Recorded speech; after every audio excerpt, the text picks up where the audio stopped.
Welcome to the You on the Camino podcast, for and about first-time pilgrims on the Camino de Santiago in Spain, with your host, guide and longtime pilgrim, Nancy Reynolds of the Camino Experience.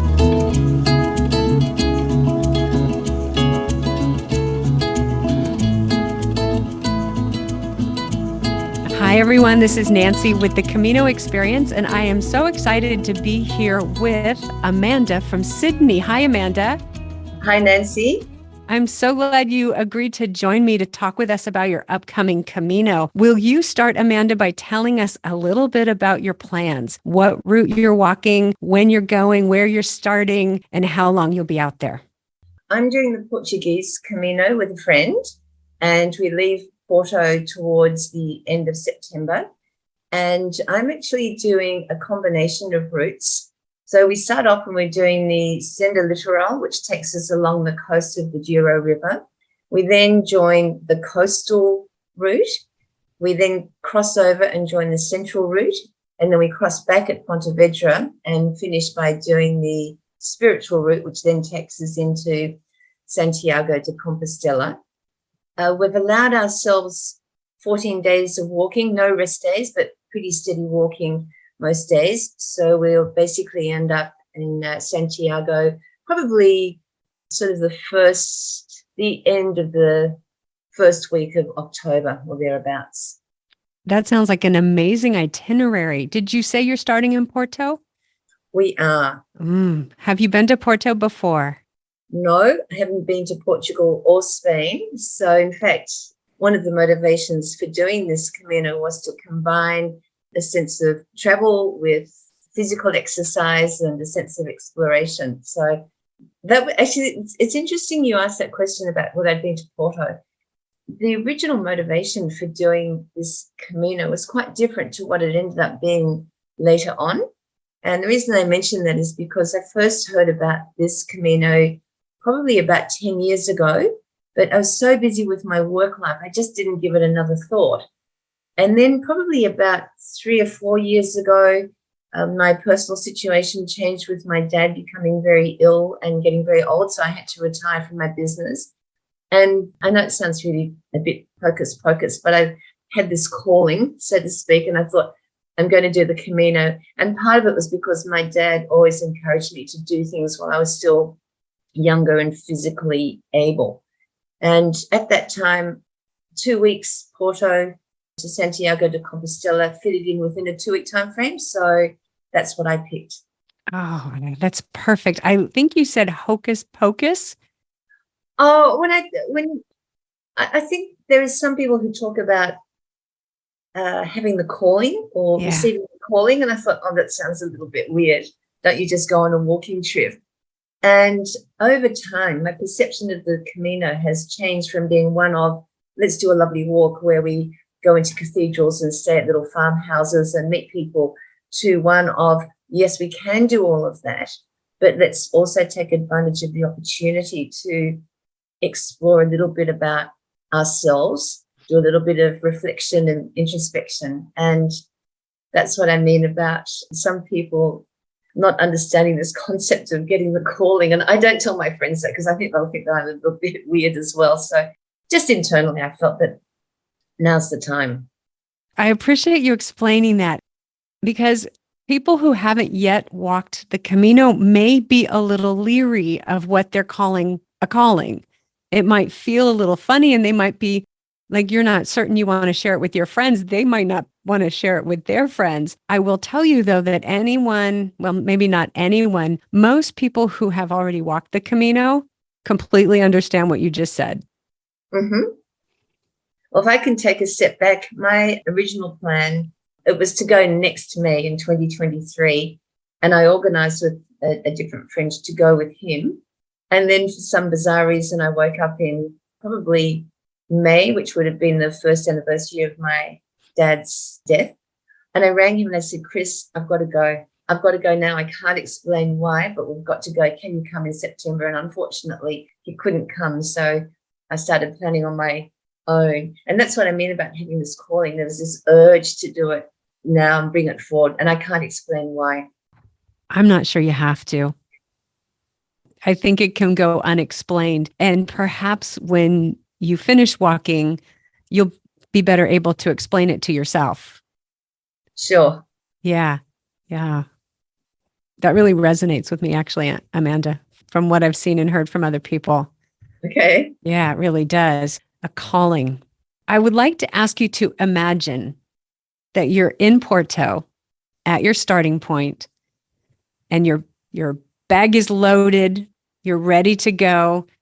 You're looking out at the trail before you. What are you thinking? What are you feeling? What kind of ideas do you have about what's ahead? A whole mixture of emotions. I think there's genuinely a sense of excitement and anticipation. It's about the unknown. I think there's a feeling of anxiety is too strong a word, but perhaps a feeling of trepidation, thinking, am I going to be able to do this without getting too lost? I think there'll be feelings of relief that I've actually finally made it to Porto and we're starting on this journey. So a whole mixture of different things, but overall a very positive expectation. And will you have any time in Porto before you begin walking? Oh, yes, definitely. Coming from Sydney and going across to Europe, it's a huge flight and also a significant jet lag. So I'm actually going with a girlfriend now, and we've decided that we'll spend a couple of days in Lisbon and a couple of nights in Porto, because I'm not sure when I could ever get back to Portugal, and it would be a shame not to explore a little of the wonderful things that Portugal has to offer. So we'll use that time to get over the jet lag and do a little bit of exploring. Now, a lot of people go to walk the Camino on their own. They go on solo trips and they just pack up and go. And you going with a girlfriend is a different experience than that. And a lot of people do that as well. How did you come to the decision to walk with a friend?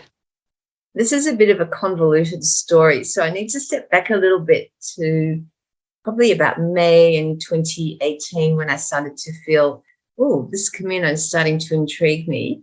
I asked a couple of friends if they were interested in joining me, and they said no. They thought it was too far to go, and they were questioning their own abilities. So in 2019, I thought, I've just got to do this. And because I don't speak Spanish or Portuguese, because I'm challenged navigationally, I thought maybe the best thing to do was go by myself, but use the services of a company. So I'd be doing a self-guided trip, and this company would organize luggage transfers and accommodation and provide route notes. And I thought doing that, I'd be pretty safe. I must admit, my husband was a bit concerned about me traveling to these strange countries on my own, even though I explained to him that there are lots of pilgrims at various times. And once they see that little shell on your pack and, you know, the little iron-on transfer saying I'm a Camiga, they'll probably extend the hand of friendship. So I thought I was okay. But I happened to mention to this friend of mine that I was going to go next May, but the friend I was going with pulled out. So now I'm doing it on my own. And she said, I'll come with you if that's okay. So what's actually happened now is a solo trip has turned into a trip for the two of us. And we're doing some of the planning, or we have been doing some of the planning together. You mentioned using the services of a company. And it was really interesting because I questioned my own ability to begin with to travel solo. And that's why I thought, yeah, I'll use the service of a company. And I was supposed to travel in May 2020, but COVID put paid to that. And that has had a silver lining in it, because I didn't know when I could next go. So I used all this available time to start doing more of my own research and, you know, do things like speak to people on the various Facebook forums, do a lot of reading, there's a group in Sydney called the Sydney Pilgrims Group. So I went along to a couple of meetings with them. And over time, I realized that I could actually probably do this trip by myself. I didn't actually need the services of a company. And as I got further and further into the research, I realized that the companies had a limitation. As helpful as they were, they basically can only help so far. If you want to do the central route and the coastal route, fantastic, because they've got established relationships with accommodation centres and luggage transport services. But once you start to do something a bit more customised, as I'm doing, which is incorporating the sender literal and the spiritual variant, the costs sort of blew out of proportion. And that's because, as far as I know, they had to organise separate accommodation where they don't have established relationships, and they had to organise, or they would have to organise different transport arrangements. So I basically let the company go and just concentrated on doing the route myself. What a brave step that is. Does that feel courageous or brave, or did that just feel like, no, this makes sense and I got this? No, it didn't feel brave or courageous. It just felt that this is what I needed to do in order to get the most fulfillment out of the journey. And once I had decided on those particular sections of the 4 different routes in Portugal, I was amazed at how many other pilgrims, when I was reading their stories on the different forums, how many have actually done what I'm doing. So I think I'm taking a lot of solace in the fact that it's been done before. I'm not going to be stuck out there on the limb hoping that I don't get lost. No, it's not courageous. It's just what I wanted to do, and it just fits in nicely. And I was reading a bit earlier what you sent me about your professional background, and you've got some skills, you've got some superpowers. What superpowers have you used in getting ready for your Camino? I wouldn't describe them as being superpowers, but I am a market researcher in terms of my background. As a consequence of that, I've had to do research, spreadsheets, get used to interviewing people, writing reports, and that's enabled me to get organised relatively quickly and to help draw up timelines and investigate different accommodation options and also the different routes, as it turns out. That's how I ended up deciding that I wouldn't just do the coastal or the central or the combination of the two. And being able to do spreadsheets has been really great because we can look at scheduling, we can look at how many Ks we're doing, how much it's going to cost, what accommodation options we've got in each town, what time. I mean, we're going to be fairly flexible in terms of what time we leave the accommodation each morning. But yeah, I would say the spreadsheets and the ability to do research has been the most enabling skill that I have, but not a superpower, just a skill. You're very modest, because there are plenty of people like myself who get very confounded with spreadsheets and all of that type of organization in any particular way. I think you might be underestimating your powers. Just par for the course. Very good. The flip side of that, what has been the greatest challenge since you took on planning it yourself? That's a really good question. I think the biggest challenge has been to, I guess, work out why it was that I didn't want to stick to what I would call the tried and true routes, i.e. the central and the coastal. And then working out, well, why is it that I didn't want to just do those two? And how would I then accommodate incorporating the trip down by the river and then doing the spiritual version, which they're not as common routes. And I think that challenge has been the biggest one. And so, for example, when you come out of the spiritual route to get up to, I've forgotten the name, to get up to Padron, basically the alternatives are to do a very, very, very long walk or to get a boat from Villanova de Arauza. And for me, it was like, oh, am I going to do that boat? Because apparently the boats depend on the tides. So the boat might leave at 8 o'clock one morning. It may not leave until midday. And then after that, we've got a 28K walk to Santiago. So the challenges were more in terms of logistics once I had decided on the different routes that we were doing. Well, and logistics of a place you haven't been before. If we said, Amanda, could you plan a walk for us around Sydney or close to your home? That might not be so hard, but someplace with different names that are based in a different language and a place you've never been. And we're not sure how the trail will be marked and how will we find that. Those are some big challenges. Absolutely. And, friends of mine have said, oh, how far is this walk? And I've said, well, doing the 4 stages that we're doing, it'll probably be about 300 kilometers. But knowing my navigational skills, I wouldn't be surprised if we end up doing 350 by the time we work out that we've taken the wrong route, and then we have to come back and start again. And I must admit, looking for those arrows, that really concerns me, particularly in the Portuguese segment, where I've read that the arrows can be quite spaced far apart, and you don't realize that you've not seen an arrow until maybe a kilometre, then you've got to backtrack. So that's a thing. And then also, as I said before, I can't speak Portuguese or Spanish, so asking for directions is a little bit of a source of concern for me. I completely understand. As pilgrims, we rely on those trail markers, on the arrows and the scallop shells. We rely on them. Yeah. Yes. And fortunately, there are lots of other ways to help with navigation. Will you be carrying a smartphone with the data plan? Definitely. I won't have a data plan. I'll just keep on using the plan I have in Sydney, because the company that I use has a very, I guess, generous overseas plan. So there's no need for me to change providers and get a new SIM card.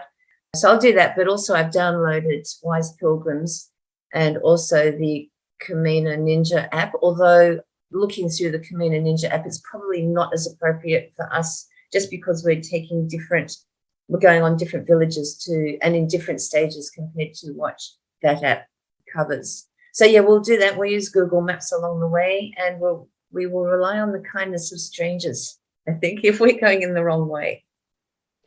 And you will find the kindness of strangers. One of the things that I've observed is the local people want you to stay on the trail. Mm-hmm. It's not in anybody's interest to have pilgrims wandering off into the wilderness or down the wrong street. Wilderness might be a bit of an overstatement for the Camino. One of the tricks that I do, Amanda, is when I'm not sure and I see a local, I just say hello in their language, hola, or I don't speak Portuguese either, and say Camino, and I point in the direction I'm going. And that's it. That's my only word. And then they point me in the right direction.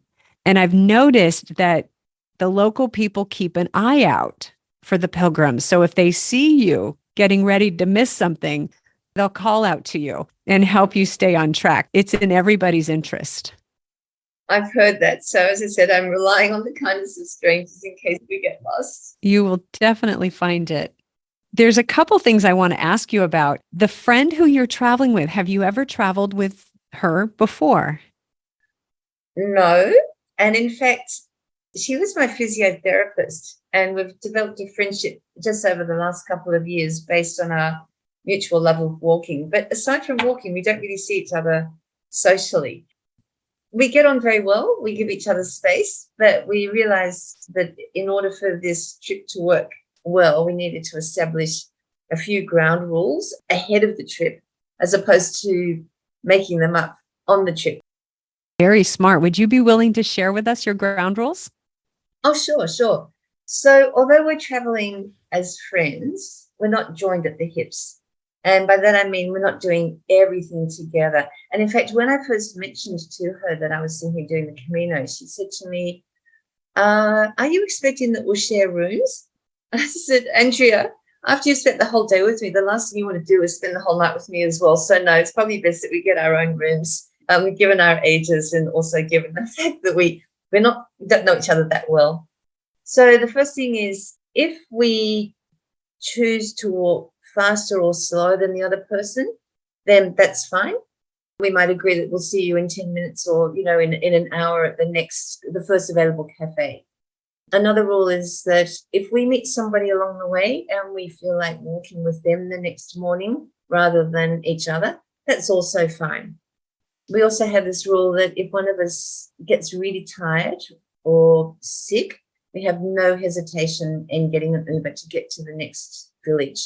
And none of this, I don't want to be a martyr or I need to be a stoic and so on. So it's really being sensible about health in our situation.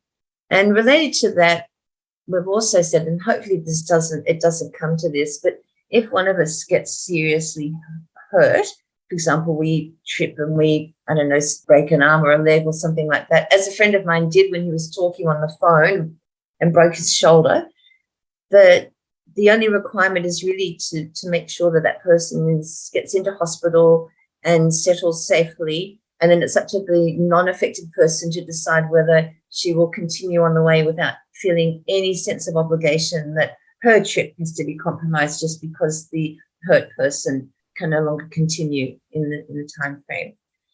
The other thing we said was, if you don't feel like eating together, that's also fine. If you feel like one person wants to have hamburgers and the other person wants to have a paella, that's fine. And finally, and this has happened to us, if we want to have a different accommodation experience, that's fine. So one of us wants to stay in a parador along the way. And in this particular town, there is the opportunity to stay in more of a farm stay accommodation. So we've elected to stay in different types of accommodation. So it's just about being flexible and within a schedule and not taking any changes or differences of opinion personally. It's not that I don't like what she wants to do and she doesn't like what I want to do and therefore I don't like that person. It's more about saying, well, this is what I'd like to do. Is that okay with you? That sounds like a really solid foundation to start your walk with. Well, I hope it works. We've gone away with other families, not walking, but going on family holidays. And we always had the rule that each family would eat breakfast separately, because the last thing you want to do is wake up, go to breakfast and be happy, happy, happy. And we've found that works really well. And so that we could meet together for lunch later in the day and have dinners together several nights a week. And just not having that pressure to be lovely and chirpy and happy and in a good mood at breakfast made a huge difference to our holidays. They've applied similar sorts of principles. I think I'm going to write those up and post them. Yeah, you're more than welcome. Just to share that. And I hope the people listening to this podcast episode can take that with them, because a lot of times people hesitate to go with a friend or go with a family member because they're afraid they'll lose the freedom that they perceive the Camino is offering them. And for some people, going solo is exactly the right choice. And every experience is valid and every experience is possible. I agree. You also mentioned a bit about being navigationally challenged. Yeah. And that is exactly why I've downloaded some apps. If I have to, I'll rely on Google Maps to see us through. I think the thing that worries me a little bit about Google Maps is that when you type in 2 destinations, there is a tendency, from what I understand, to take us along, even though you put down you want to go on a walking route. They might have us going on highways and things like that. And I think that that's the part that it's not a concern, but it's just something that I want to try and avoid if I can, and try and stick as much as I can to what the actual pilgrim route, as opposed to going on a road route between villages. I agree with you. Sometimes what I do is I plug in Google Maps just to see where they would take me, because I know, as an example, I know the Frances route really well. And so I know where the route goes. And then I check it to see if Google knows where I'm supposed to go, just to play with it. But when you're off in a new land for the first time and you don't already know. I think that's a really interesting point and an important point, because, when we were planning our route, on average, we're going to be doing between 20 and 25 Ks a day. But there are some days where we do as little as 9, and another day where we're doing as much as 38. Now, under normal circumstances, doing a 20K walk here in Sydney, where I know all the roads, I know how to get back, it's relatively straightforward and easily doable. And we can say, okay, we're going to walk at about between 4 Ks an hour and 6 Ks an hour. But I think when you're in a strange country and you don't speak the language, the rate of travel is going to slow down considerably as we try and work out, are we going the right way? Have we taken the right turn? And I think that could sort of impact upon the overall enjoyment, like a great feeling, a great sense of adventure, but at the same time, I guess a feeling of hesitation. Oh no, I've done the wrong thing. So anyway, I just mentioned that as I guess as a point as to why the Camino might take us longer, certainly in terms of time and definitely in terms of distance than what we're hoping to do it. It's a fair consideration. And if I may just share a couple things related to that, when you walk 20 to 25 Ks in a day, you have all day. You have the entire day to do it. And so when you're walking at home and you're going for a 20K walk, you're probably focused on finishing the walk. Get started, do the walk, be finished. part of the joy for me anyway on the Camino is enjoying the Camino route and enjoying the small towns and villages that it passes through and enjoying the odd park bench that I can sit and watch people walk by. So there's a different focus, I think, in how you spend your time traversing 20 to 25 kilometers when you're on the Camino. And part of that, at least for me, is the point of it. I think that's a really good point, because the other thing too is I've never done that sort of distance day after day after day. I've done a couple of times, a couple of trips where I might have done 25 Ks one day and 50 Ks the next day, but then I've just gone home, had a bath and said, well, that was pretty good fun. But the concept of doing 20 to 25 Ks day after day after day, I'm realizing that the best way to achieve that with minimal injury is to make sure that we take lots of rest. It's not like we have to churn out 20 Ks all in one go. If it takes us 6 hours to do it, then so be it, because it means that we'll take time, take off our shoes and socks and air our feet for a little bit, maybe change socks, have a drink, have a snack, and then take off again. It's not about getting from village to village in this shorter time as possible. It's not. And one of the things that pilgrims report they love the most about the Camino is meeting other pilgrims. And in my experience, those stopping points are when you get to have those conversations and meet people. And not coincidentally, it's also one of the helpful things to avoid getting lost.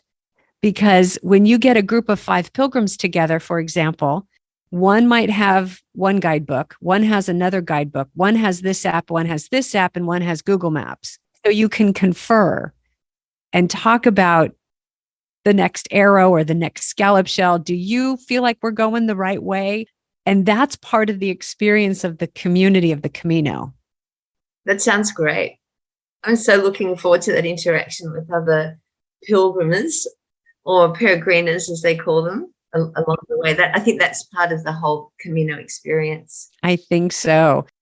Many pilgrims would say that meeting the pilgrims and staying in the albergues, in the shared dorms, those are the pilgrims' hostels, is absolutely essential to the pilgrim experience.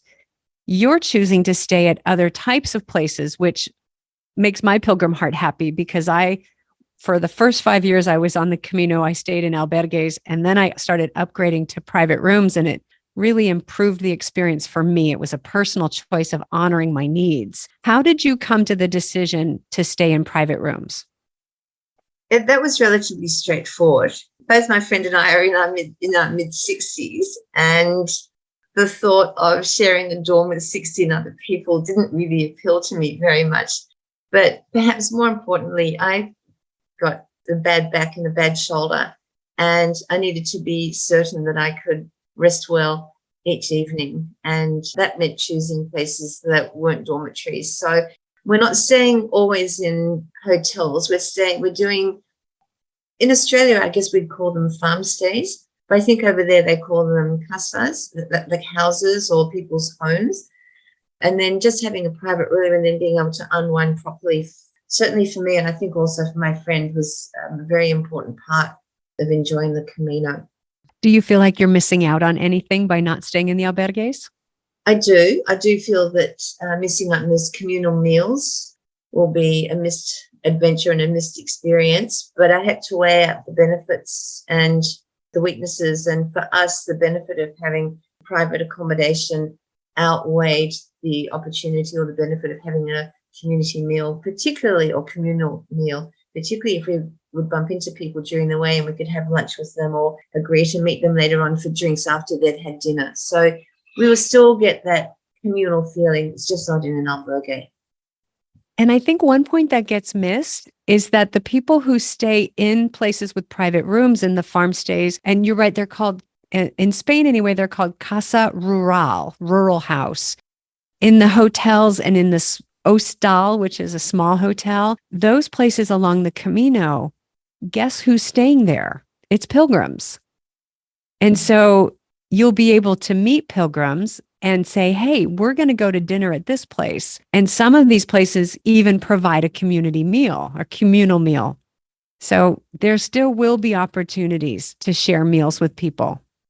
That's really good to know. In fact, a lot of the places that we've chosen to stay at have actually been used by other pilgrims. So it's going into those different forums that would say, when you're in Arcos, where do you recommend we stay? Or where do you think we should stay in Ponta de Lima? That's not necessarily an albergue. So I can see your point. Lots of other pilgrims have decided to stay in hostels as well as small private hotels. So I don't feel that I'm not being a genuine pilgrim by not staying in an albergue. It's a great myth to dispel. Yeah. And I see it a lot where people say it's your Camino. You do what suits you. Yeah, I think that's true.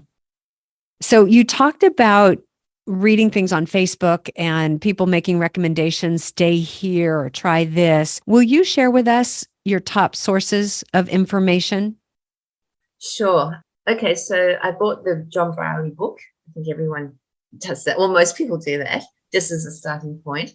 On Facebook, I'm a member of Caminho Português, a member of Santiago de Compostela Pilgrims, the women's, I forget the actual name of the group, buddy system for women on the Camino. Camigas, yeah.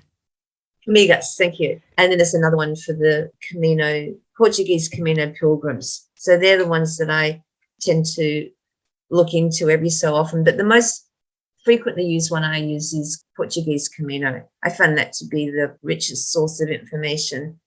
And people there are really, really helpful in terms of suggestions, right down to things like what brand of shoes should I be wearing and do I take poles? And while I'm on that point, I always think it's really interesting that people say, what brand of shoes should I wear on the Portuguese Camino? And I go, I've never actually answered that, but most people say it's such a personal thing. There's no such thing as the best brand of shoe because you might have narrow feet, wide feet. You might have a different sort of gait. You might want a zero drop shoe. You might want a regular shoe. You might prefer a running shoe, a hiking shoe, waterproof, non-waterproof. So that particular website, that particular forum, I think is really good just in terms of being able to access a lot of information based on other pilgrims' experiences and then deciding, okay, that's something that I want to take on board, or no, it's not anything I want to take on board. It sounds like you've got a good tool in place for sifting through all the information. Yes. There's a lot of information out there. There is. And the other source of information, not specifically about the Camino, but about how best to tackle the Camino physically, is to speak to people that sell the outdoor hiking gear. So I needed information and help with choosing a day pack. Again, because I've got back and shoulder problems, I can't just wear anything. I've got to have something that sits well on my spine.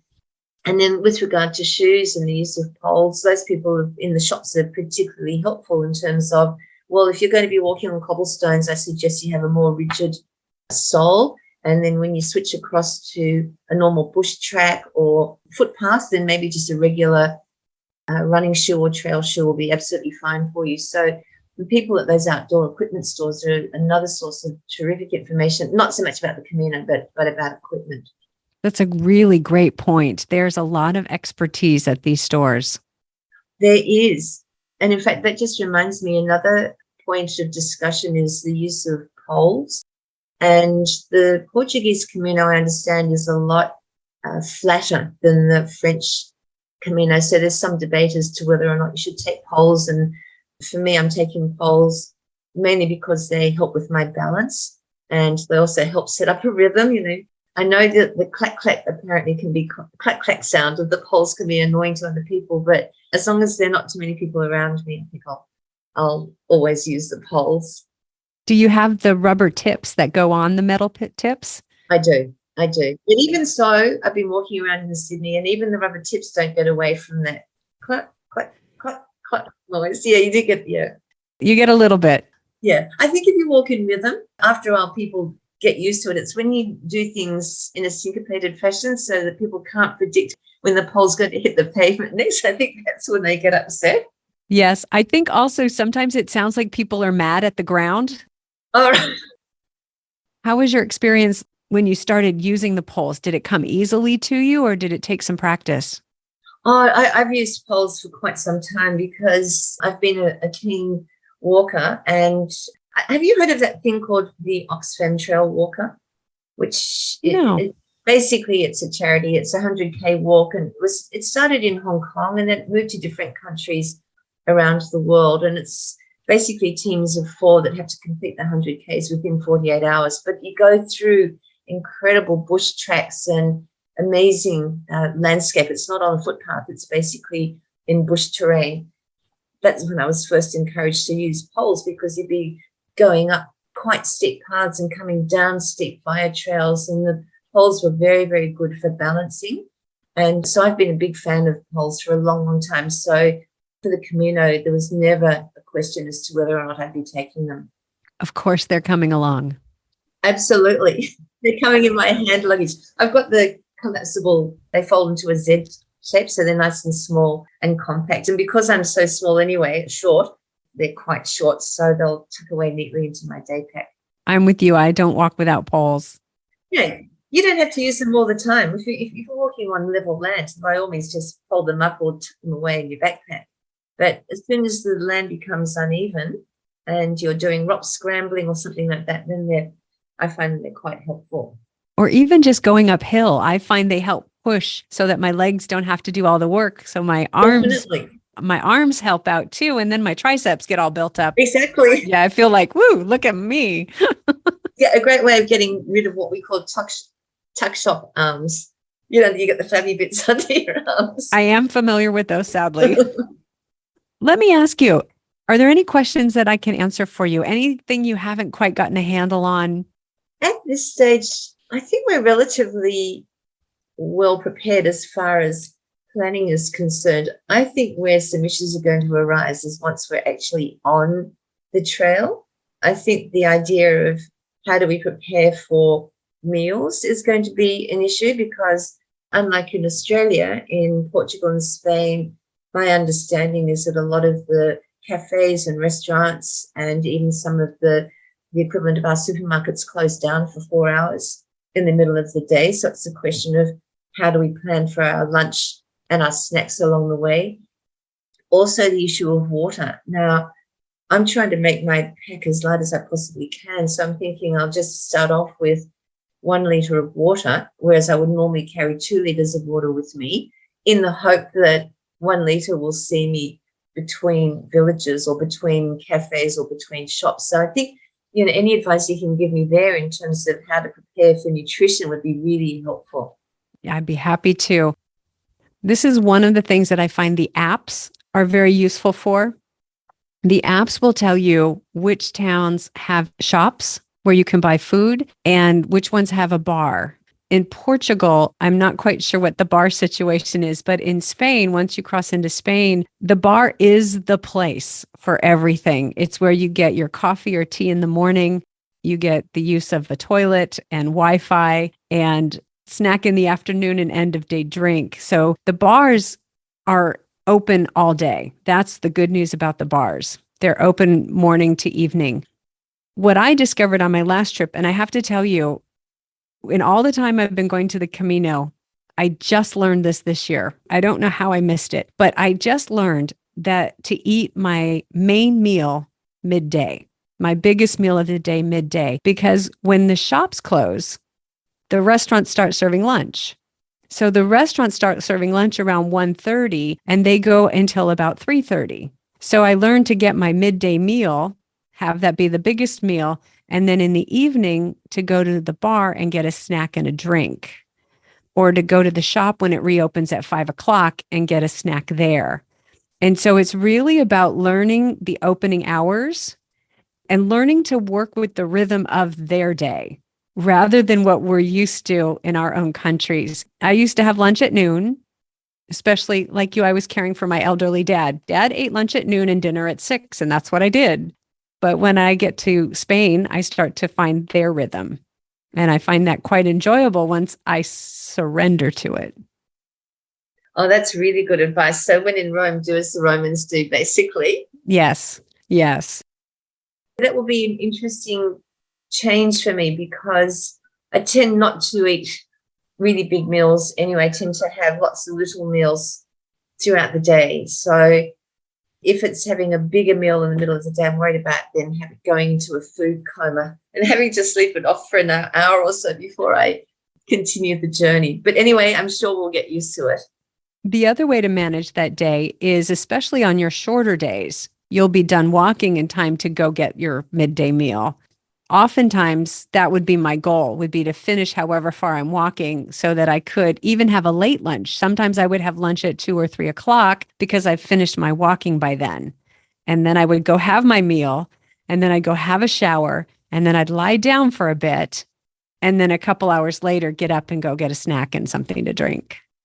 All right. Okay. I think that's the fun of the Camino is learning the rhythm of the day of our host country and finding how being a pilgrim fits into that. And one of the biggest complaints that I've heard on the Camino from pilgrims is that the Spanish don't eat dinner until 10 o'clock at night. Well, the pilgrims want to be in bed by then. Absolutely. What's happened, at least in Spain on the Camino Frances, is the places that serve the pilgrims have adapted, and they now serve a pilgrim meal around 7 o'clock. And they think we're crazy. They serve us their meal. They send us off to bed, and then they eat at a normal hour of 10 o'clock. So it's fun. I think it's all part of the experience to work out that rhythm.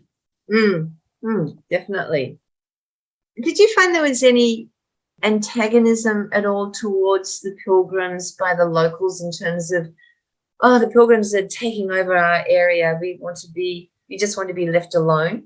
And the reason I ask that is because there are some places in Europe, so for example Venice, which is such a popular destination, and I know the locals, they appreciate the tourist dollars coming in, but every June, July, August, it's overrun by people. And I did see a comment where I think in the first or second week, it must be the first week of August, a whole lot of youths doing the pilgrim descended upon Santiago de Compostela. And there was almost this feeling of, we're being overrun.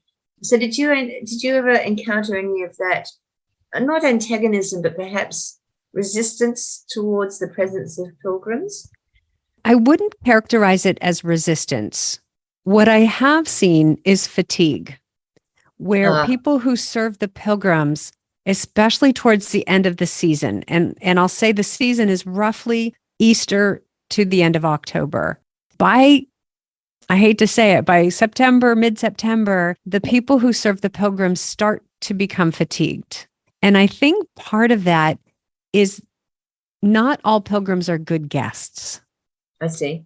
And so what I tried to do is be a good guest and be someone who follows the local custom of starting off by saying, hello, good day, hola, buenos dias, hola, buenas tardes, rather than just coffee, please. And to learn a few words of Spanish or Portuguese so that I can communicate in the language that doesn't require additional resources on their part. Mm-hmm. And just to help out in that way by being a good guest. And at the accommodations, I think the albergues especially, if you're working the entire season, it becomes very tiring.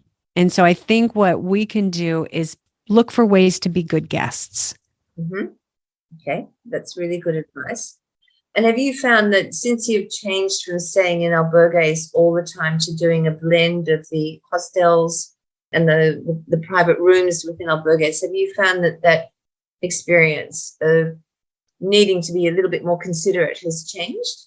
No, I still focus on it. I still make a point to be considerate and try not to have too big of an impact on my room, even not to bring in all the mud if it's raining and to get all the trash into the trash bin. And, just little things. I actually, confession time, I have worked in hospitality. I worked at 2 different hostels in the United States. And part of my job one day a week was to clean the facility. And so I can see it from the eyes of a housekeeper. And so I try to impact a room in a way that the housekeeper has less work.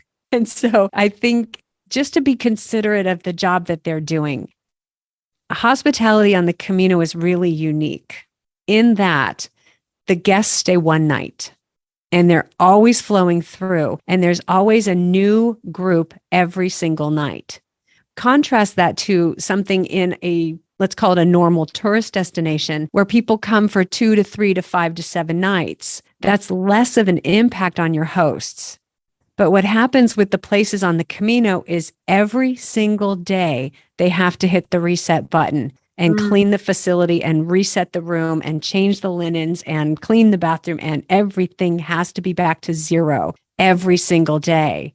Whereas it's a little bit less work if the guests stay multiple nights. And the other thing is, when I was in hospitality, I loved that people stayed for several nights because then I could have different conversations. I could get past the conversation of where are you from? Where did you come from today? Where did you start? Are you going to Santiago and how much time do you have? I could get to know them and I could get to share things with them. And it became a mutual interaction rather than just a transaction. Mm-hmm. And I think for hospitality workers, that becomes tiring. It would. You mentioned before that you've done many Caminos, but they've always been the Francais. Is there any particular reason why you haven't yet done the Portuguese? Let's see. I will say this spring I walked the Ingles, which is the one that begins in Ferrol and goes to Santiago in about 115 kilometers. I have been to Porto and I loved Porto. I have nothing keeping me from walking the Portuguese route except a love of the Camino Frances. I've been going for 17 years. To me, it feels like home. It feels like my hometown, a 500-mile-long hometown. And I love it. I've gotten to the point where I have friends in the towns and people who are familiar and who know me, and I'm always go to the same places. And so it's more that I love the Frances than that I don't want to love the Portuguese. Understand. I'll say maybe one day. Because I definitely want to do the Francaise at one stage, but because I only had a 2-week time frame initially, that's why I've chosen that, because I thought I don't want to just do the last 100 Ks of the French. I wanted to do the whole of the French experience. Yeah. So I will get there eventually, and I'm sure I'll be in contact with you then to get all the ins and outs of where to go and how to do it. I hope you will. I do understand that the time factor does lead people to choose a route based on how much time they have. And there's something very sweet about feeling as if you're doing a complete or an entire Camino walk, having started here and finished in Santiago. There is something to that. The other element is language. I do speak enough Spanish to get by, and my Portuguese is non-existent. I think I know more French than I know Portuguese, and that just means I can order breakfast in French. And so that's what's keeping me on the Frances as well, is the language. And it also is why I usually fly into Madrid rather than Paris, because I speak Spanish and not French. So the language certainly influences that as well. I see. It's interesting because I've just had some friends who've returned from Spain and Portugal, not doing the Camino, but being travelers and explorers.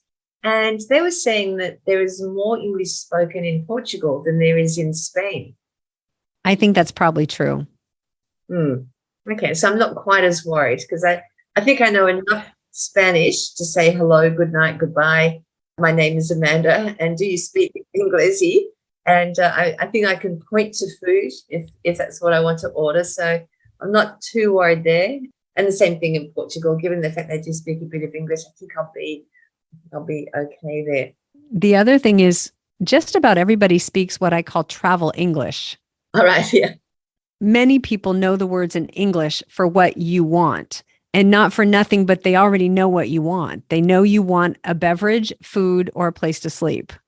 Or a baño, i.e. a bathroom. Or a toilet, yes. And interestingly, the word for toilet in Spain anyway is less likely to be baño and more likely to be aseo or servicio. Oh, okay. Yeah, I studied Spanish in California, so I learned a vocabulary that was from Mexican Spanish. And so I had to learn the Spanish words when I got to Spain. I think I'll be buying a little phrase book before I head out. Perfect. Well, this has been fun. I've enjoyed it. I want to ask you one more question before we wrap up. I'd like you now to imagine you're in Santiago and you've just completed your 12-day, 14-day walk, and you're there and you're finished. What's on your mind? What are you feeling? What are you thinking? I think I will be very emotional. I wouldn't be surprised if I burst into tears saying I've made it. I'm probably going to be thinking, I wish I had a bit more time, because as it turns out, we're actually leaving the next morning for Madrid. I'm probably thinking, I wish I had more opportunity to just soak up that experience of having met all of those people along the way and experienced so many emotions along the way, as opposed to picking up and then heading up the next morning.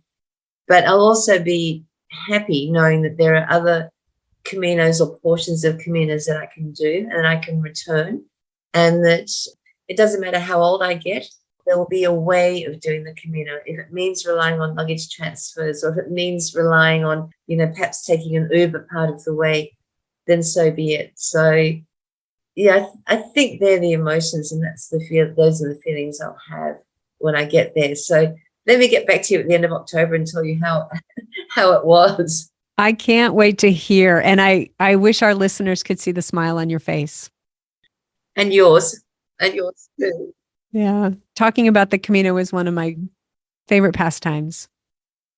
Well, I'm getting caught up in the excitement of it all. I'm speaking to you about it, certainly. And as I said, often I'll log into Facebook and go into the various forums. And when I read about someone who's, as I happen to do today, I read about somebody who's doing exactly the same route as us. I was so excited, because I then wrote to him and I said, look, tell me, we're going from La Bruges into Arcos. I've been reading that some people have said that some of the arrows have been removed. Is it well waymarked?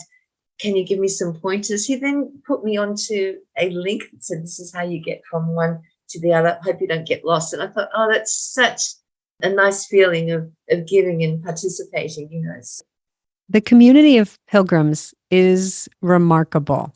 How much people come together to help each other. And I think that's one of the intoxicating things about the Camino is we spend however much time we spend submerged in the kindness of strangers. Mm-hmm. And then we take that and become the kindness to strangers. It's a remarkable effect of the Camino. Well, that's another funny thing too. This morning I was on the way back from exercise class, and there was a girl standing on the corner of the street next to me with a suitcase and a phone in her hand. And I said, are you lost? And she said, I need to get to such and such a street. And I said, turn left. And I pointed to her, and I thought, this could be me in about 3 weeks' time, but on the reverse. Yes. Yeah. The thing is, you're already on your Camino. You're already in it, on it, involved in it, living it. I personally believe the Camino begins when you say yes. I've heard that, and I'm agreeing with you. Yeah. I think so. Yeah. Amanda, thank you so much for spending this time with me. It's been my pleasure. I should be thanking you, because you've just fired up my enthusiasm and made me so look forward to our upcoming trip. I'm so happy to hear that. I wish you a beautiful Camino journey, and I will see you out there one of these days. Thank you. Thank you, Nancy. It's been great chatting with you. Thanks.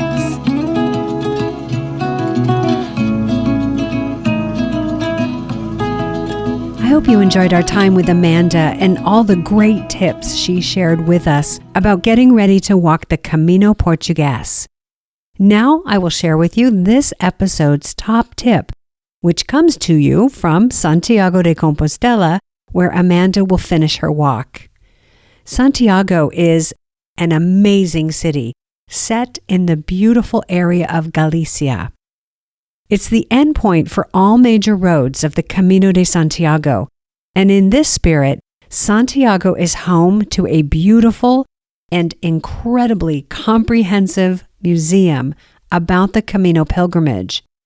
The museum is perfectly located in a small plaza on the south side of the cathedral, at the bottom of a large set of stairs that lead to the doors of the cathedral through which the public enter. If you'd like to learn more about the history and the symbols of the Camino, about St. James, the city of Santiago, and the cathedral, and the origins of the pilgrimage, stop by the Museo de Peregrinación. and spend some time working through the several floors of interpretive displays. Conveniently, everything is in 3 languages: Castellano, Gallego, and English. The museum is open 6 days a week. That's every day except Mondays. The entry fee is only €2.40, but if you bring along your credencial or pilgrim's passport, you'll pay the reduced rate of €1.20. Or you may pay nothing at all if you happen to go on a Saturday afternoon when entry is free. This isn't the only museum in Santiago, by the way. A visit to the tourist office, or Turismo de Santiago, will yield a bigger list of things to do than you might have time for. Finding the Turismo office is half the fun. It's located close to the cathedral on one of the narrow streets in the historic center that are filled with bars, restaurants, shops, and, of course, pilgrims and other people enjoying the city. There you can pick up a map of the city and ask all your questions about how to get the most out of your time there. That's it for this episode. I wish you a beautiful time in Santiago and on your Camino journey. If you would like to know when upcoming episodes of this podcast are available, please click on the subscribe or follow button on your podcast app or player of choice. Until next time, bye for now.